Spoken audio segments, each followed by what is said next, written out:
Good morning. Welcome back to my channel. Today I am going to give an introduction to database management systems.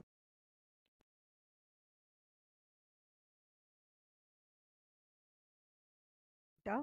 What is a database and understand the significance of a database management system.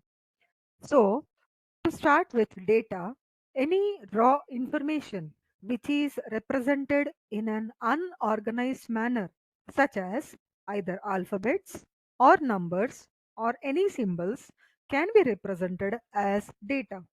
In short, data is something which is very raw and which does not has any meaning.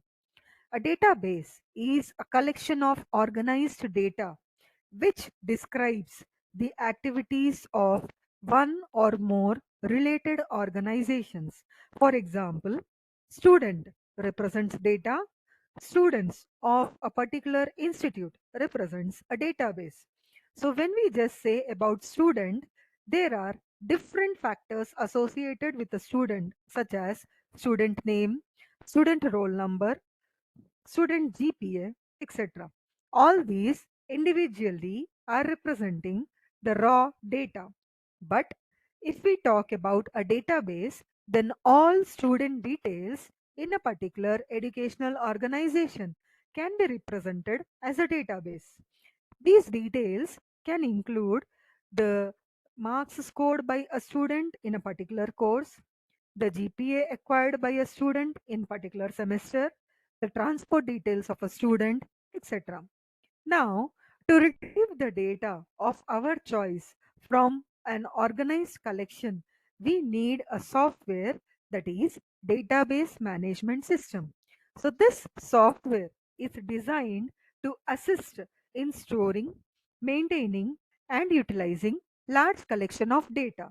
In short, DBMS is a computer software application which interacts with the end users, and it itself performs various operations on the database, such as access the data, update the data, manage the data, and analyze the data.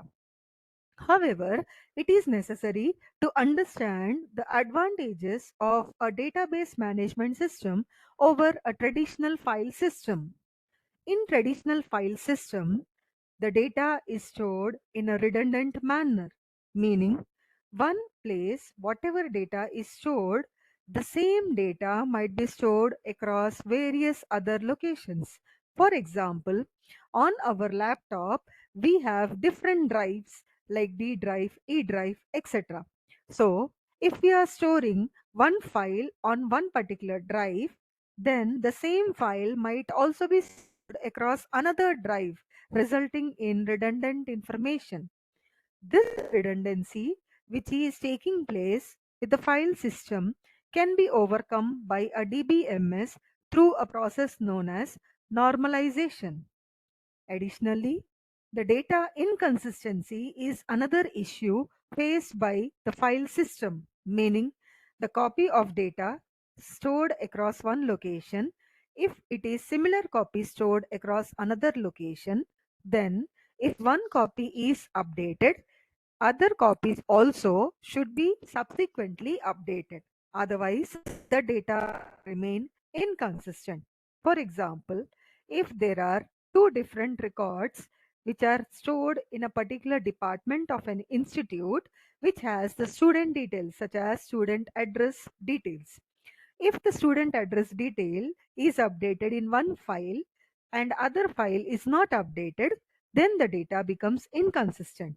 This is an unacceptable property, and hence this inconsistency can be removed with the help of a database management system. This property is also dealt with the help of normalization procedure. Also, we can impose certain restrictions on the data stored in a database. This is possible through the data integrity constraint. For example, at all, we wanted to store only the students who have secured a GPA of more than 7 to attend for a placement exam. Then, this indicates an imposition of an integrity constraint. These constraints also help us to put the data in a consistent manner.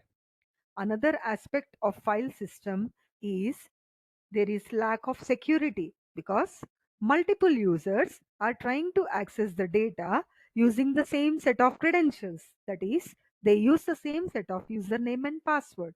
However, this difficulty can be overcome by using a DBMS where every individual user is given their own set of credentials, thereby resulting in the creation of a secure system. Also, we can provide a hierarchical access in a database management system, allowing only limited set of users to access the data, unlike a file system which can be accessible across all the users at the same time. In addition to these advantages, the data stored in a DBMS is residing onto a secondary storage, and hence it is easy for us to access the data. Even if there are any failures, then the data can be easily recovered from the failures, ultimately making DBMS systems flexible enough over the traditional file systems.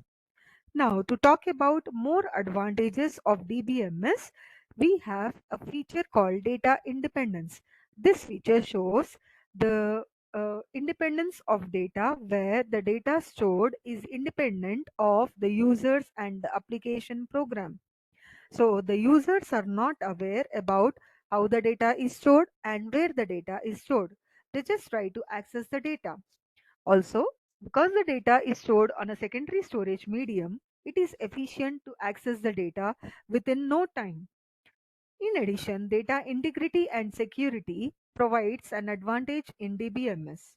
Also, the data is governed by a central administrator, though it is like a distributed environment, still it is under the control of a database administrator. Database administrator takes care about managing the data, maintaining backup copies, and also preventing the data in the event of failures. In addition, the accessing of data by multiple users at the same time and also recovering the data in the event of failures is also an advantageous property associated with database management system. Lastly, reduced application development time is an added advantage of a database management system where the programmers or the developers need not write the applications from the scratch, but rather they can make use of the existing applications and provide extensibility, thereby resulting in saving time and space. Thank you for watching my video. In the next video, I will continue with the other advantages of a database management system.